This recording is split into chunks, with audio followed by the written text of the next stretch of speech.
ഇപ്പോൾ നമ്മളുള്ളത് ഉപ്പുതറ പരപ്പിലാണ്. പരപ്പിലെ വോട്ടർമാർക്ക് എന്താ പറയാനുള്ളതെന്ന് നമുക്ക് നോക്കാം. ചേച്ചി, ഇത്തവണ ഇടുക്കി പാർലമെന്റ് മണ്ഡലം മാർക്കൊപ്പമായിരിക്കും.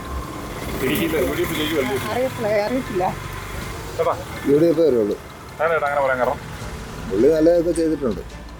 ചേട്ടൻ്റെ വോട്ട്. ചേട്ടാ, ഇത്തവണ ഇടുക്കി ആർക്കൊപ്പമായിരിക്കും? ജോയിസ് ജോർജ് ചേച്ചി, രണ്ടുപേരും കെട്ടക്കെട്ടാണ് നിൽക്കുന്നത്. ആർക്കാന്ന് നമുക്ക് പറയാൻ പറ്റത്തില്ല. ചേച്ചിയുടെ വോട്ട് ആർക്കായിരിക്കും? അതിപ്പോ നമുക്ക് അങ്ങനെ പൊതുവായിട്ട് പറയാൻ പറ്റുമോ? ആര് ജയിക്കണം എന്നൊരു ആഗ്രഹം? അതും പറയാൻ പറ്റത്തില്ല. ഓക്കെ, നമ്മുടെ കടയിലൊന്ന് കയറാം. കടയിൽ ചായനിരിപ്പുണ്ട്. ചായ, ഇത്തവണ ഇടുക്കി ആർക്കൊപ്പമായിരിക്കും ചായ? ഇപ്പോഴത്തെ കണ്ടീഷനിലൊന്നും പറയാൻ പറ്റത്തില്ല. ആര് ജയിക്കണമെന്നോ ചേട്ടൻ്റെ ആഗ്രഹം? ഇപ്പം ജനത്തിന് വേണ്ടത് ആരാണോ അവർ ജയിക്കണം. ജനം തീരുമാനിക്കട്ടെ, ഞാനല്ല തീരുമാനിക്കുന്നത്. മൊത്തത്തിൽ നിലവിൽ രാഷ്ട്രീയ സാഹചര്യം വെച്ചിട്ട് ചേട്ടൻ്റെ ഒരു വിലയിരുത്തൽ എന്താ? കാരണം ഇപ്പോഴത്തെ സാഹചര്യം വിലയിരുത്താനൊന്നും സാധിക്കില്ല. രണ്ടുപേരും ഏതാണ്ട് തുല്യം രീതിയിലാണ്. അത് അവസാനം ഘട്ടമാകുമ്പോഴത്തേക്കും പറയാൻ പറ്റത്തുള്ളൂ. ചേട്ടൻ എന്നാലും ആര് ജയിക്കണം എന്ന് ആഗ്രഹം? എനിക്കിപ്പോൾ ആര് ജയിച്ചാലും എനിക്ക് പ്രത്യേകിച്ച് താല്പര്യങ്ങളൊന്നുമില്ല. ജനത്തിന് വേണ്ടത് ആരോ അവർ ജയിപ്പിക്കട്ടെ. അതെ, അതാണ്.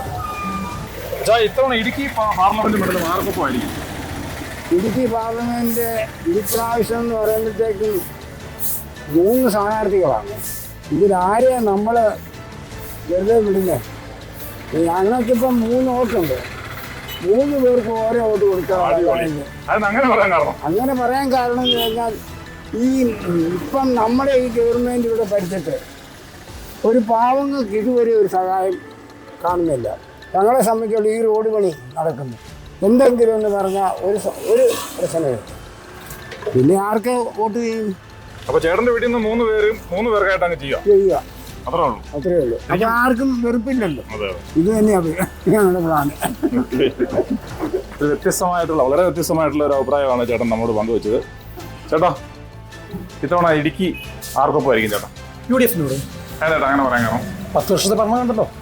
എന്താ പറഞ്ഞല്ലേ 10 വർഷം അവരുടെ. അതുകൊണ്ട് ഇടുക്കി കുര്യാസ് തന്നെ.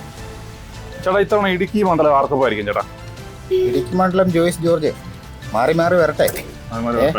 അപ്പോൾ ജോയിസ് ജോർജ് കുറേ നേരത്തെ ചെയ്തതിൻ്റെ പ്ലാനും പദ്ധതിയൊക്കെ ഇട്ട് വെച്ചിട്ട് പോയതെല്ലാം ഇപ്പോൾ പൂർത്തീകരിച്ചിട്ടുണ്ടെന്നാണ് പറയുന്നത്. അപ്പോൾ ഇനി വീണ്ടും ഒന്നും കൂടെ പ്ലാനും പദ്ധതിയൊക്കെ ഇട്ടൊന്ന് പൂർത്തീകരിച്ച് ഇടുക്കി മണ്ഡലം ഇച്ചിരിയും കൂടെ ഉന്മേഷഭരിതമാകട്ടെ. അപ്പോൾ ചേട്ടൻ്റെ വോട്ട്? എൻ്റെ വോട്ട് ജോയിസ് ജോർജ്. ഇത്തവണ ഇടുക്കിയിൽ ആര് ജയിക്കണമെന്നാണ് ചേട്ടാ ആഗ്രഹം? ഇവനെ കുര്യാക്കോസ്. എന്താ അങ്ങനെ പറയാൻ കാരണം? കാരണം അങ്ങനെയാണ്. ഞാൻ കോൺഗ്രസ്സുകാരനാണ്, അതുകൊണ്ട് ഞാൻ പറഞ്ഞു. തീർത്ത് പറയുക. ഇപ്പോൾ നമ്മൾ ഉപ്പുതറ പരപ്പ് എന്ന് പറയുന്ന സ്ഥലത്താണ് നമ്മളുള്ളത്. പരപ്പിലൊരു മീൻ കടയിലാണ്. നല്ല ഫ്രഷ് മീനുകളൊക്കെ രാവിലെ ഇവിടെ എത്തിയിട്ടുണ്ട്. നമുക്ക് ഒരു മീൻ എടുത്ത് കൈ പിടിച്ചുകൊണ്ട് തന്നെ നമ്മുടെ ഇവിടുത്തെ മീനിലെ ഈ കടയുടെ ഉടമയോട് ചോദിക്കാം. ചേട്ടാ, അല്ല, ഓക്കെ, ചേട്ടന് ഇത്തവണ ഇടുക്കി പാർലമെന്റ് മണ്ഡലം ആർക്കൊപ്പമായിരിക്കും? ഈ കൊല്ലം LDF ജയിക്കാമെന്നാണ് എൻ്റെ ആഗ്രഹം. അങ്ങനെ പറയാനുള്ള കാരണം? കാരണം വെച്ചാൽ UDFിൻ്റെ MP ഇന്നവരെ ഇവിടെ ജയിച്ചപ്പോൾ കഴിഞ്ഞ പ്രാവശ്യം പോയപ്പോൾ കണ്ടിട്ടില്ല. അത് സത്യമാണത്. പിന്നെ അതിന് മുമ്പ് ഇന്ന് ജോയിസ് ജോർജ് നല്ല പുറമെ കാഴ്ച വെച്ച ഒരാളാണ്. പുള്ളി തന്നെ തിരിച്ചു പറഞ്ഞതാണ് എൻ്റെ ഒരു ആഗ്രഹം. ജയിക്കണമെന്നുള്ള ആഗ്രഹമാണ് എൻ്റെ.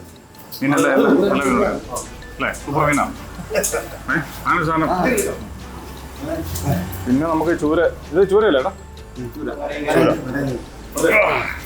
ആര് ജയിക്കണമെന്നില്ല, ആര് ജയിച്ചാലും നമുക്ക് കുഴപ്പമില്ല. എന്നാലും ജോയിസ് ജോർജ് ജയിക്കണമെന്നാണ് ആഗ്രഹം, നമ്മുടെ പാർട്ടി ആയതുകൊണ്ട്. ഒരു കർഷകനാണെന്ന് തോന്നുന്നു. ഇവിടുത്തെ ഒരു വ്യാപാരി കൂടിയാണ്. ഇടുക്കി പാർലമെന്റ് മണ്ഡലം ഇത്തവണ ആർക്കൊപ്പമായിരിക്കും? DK-ക്കൊപ്പമായിരിക്കും. അത് അങ്ങനെ പറയാനുള്ള കാരണം കഴിഞ്ഞ പ്രാവശ്യത്തെ വികസന പ്രവർത്തനങ്ങളും അതുപോലെ ഈ ദുരന്തങ്ങളൊക്കെ ഉണ്ടായപ്പോഴാണ് ഇത് ജനങ്ങൾക്കൊപ്പം ഉണ്ടായിരുന്ന ഒരു MP ഡീൻ കുര്യാക്കോസ് ആയിരുന്നു. അതുകൊണ്ട് DK-ക്കൊപ്പം. കപ്പ എങ്ങനെയുണ്ടോ? സൂപ്പർ കപ്പയല്ലേ ഇത്? നമ്മുടെ ഇവിടെ തന്നെയുള്ള കപ്പയാണോ? പാല കപ്പയാ, നല്ല സൂപ്പർ കപ്പ. ഇടുക്കിയിൽ ആര് ജയിക്കണമെന്ന് ആഗ്രഹം? എനിക്ക് UDF ജയിക്കണമെന്ന് ആഗ്രഹം. അതെന്താ അങ്ങനെ ഒരു ആഗ്രഹം? ഇതുവരെയുള്ള അനുഭവത്തിൽ അങ്ങനെ എല്ലാവരെയും നല്ലൊരു കക്ഷിയാണ്, അതുകൊണ്ട് ജയിക്കണമെന്നാണ് എൻ്റെ ആഗ്രഹം. നല്ലൊരു അഭിപ്രായമായിരുന്നു ചേട്ടൻ്റെ. നമ്മൾ ഇറച്ചി വെട്ടുന്ന ചേട്ടാ ഒരു അഭിപ്രായം നിർത്തിട്ടാ. വെട്ടി നുറുക്കരുത്. ഒരു സെക്കൻഡ്. ഇടുക്കി ഇത്തവണ ആർക്കൊപ്പമായിരിക്കും? ജോയിസ് ജോർജ്.